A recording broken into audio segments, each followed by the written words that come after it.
Amokeoloriki mo tún dé lónìí ó di Isanlu Isin.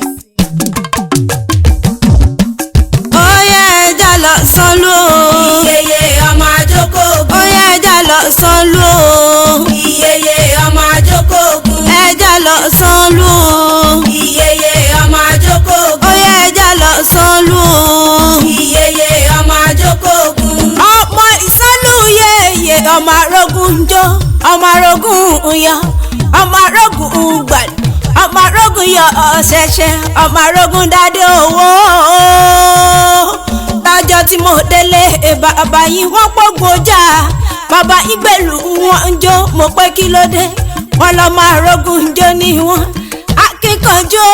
Akíkanjú níwájú ogun ọjà àjàjà kókó wọn lọ ní Isanlu rí. Ẹ̀yin lọ máa gbọ́ bí owó, ọmọ gbọ́ bí owó ní ìrọwọ́ náà o.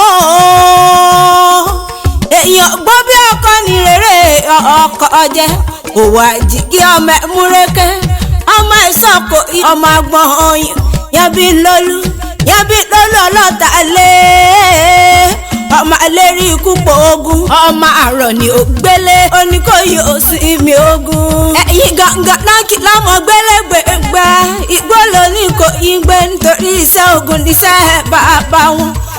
Òjòkó yìí ní gbọ́ àṣẹyìn iwájú ní bàbá yìí fi ń gbọ́ ọ̀tá ọmọ àpòrógùn jó.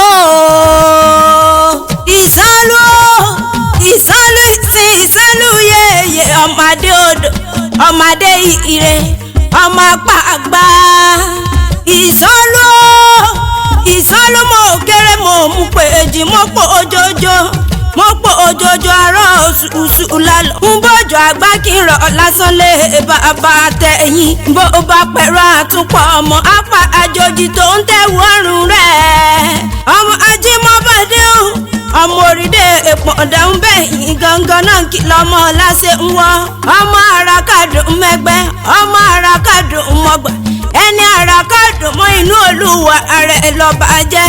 Ẹ̀yin lọ́mọ olómi àbínú pọ̀rọ̀ǹgàndọ̀ bíi fáfọ́ ọ̀rẹ́. Ọmọ bójú ra kìdìbọ̀ lébi náà jọ àkìdìbọ̀ tàlé bàbá tẹ̀yìn o.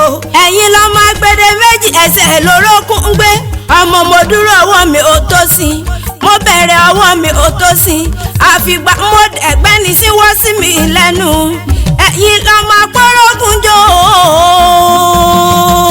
ọmọ àpọ̀ fún yọyọ̀ dá gbogbo fàtílẹ̀.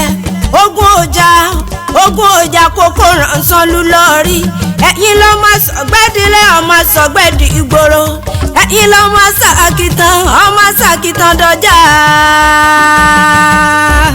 Ọmọ àjọkòógùn náà kò kí àwọn bàbá tẹ̀yìn. Ọwọ́ lọ tí ń bọ̀ ọba mi mẹ́gun ṣẹ́kẹ́tẹ́ dání. Eégún ṣẹ́kẹ́tẹ́ lé bàbá yín bọ̀ ńlá ọkùnlẹ̀ bọ̀ ọmọ àpòrógùn jó.